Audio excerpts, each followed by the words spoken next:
Sir. Mukhang may problema yung motor mo ah. Parang tumirik nga, boss eh. Nag-overheat?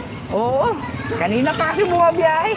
Ah, Kaka-change oil ko pa naman ito nung nakaraang linggo lang. talaga? Oo.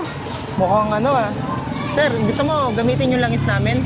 Meron ka ba dyan? Meron sir. Tingnan natin Sige, ah. pwede nga masubukan. Meron kasi kami dito sir na premium multi-grade, yung pang dyan lang ang biyahe. Tapos sumunod yung synthetic technology, yung pwedeng intercity or medyo malayuan na. At syempre, yung Petron scooter oil na fully synthetic. Which is tingin ko bagay sa'yo dahil Ito boss, movie mukhang maganda rider to ka eh. boss. Sige sir, lagay natin. Sige boss, salamat, salamat.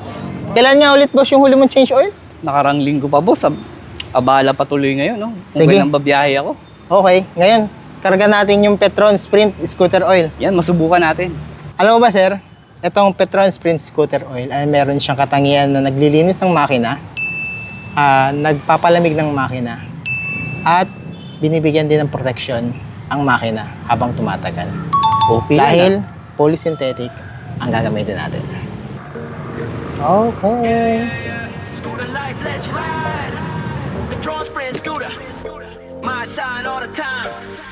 Sa mga rush hour, gabi delivery grind. Petron Sprint Scooter laging nasa mind. Kahit ulan o biglang lubak man, engine ko steady, lagi akong handa dyan. Scooter Nation, alam ng kalsada. Petron Sprint Scooter, kasama ka palagi, brada. Sprint Scooter, Sprint Scooter. Yeah, yeah. Petron Sprint Scooter, subok sa bawat ride, bro. Sprint Scooter, Sprint Scooter. Paano sir? Ingat sa biyahe. Sir, salamat sa langis sir ha. Sige. Sakto, may booking. Ayos! Ayos! Trip all night, Petron Sprint Scooter, we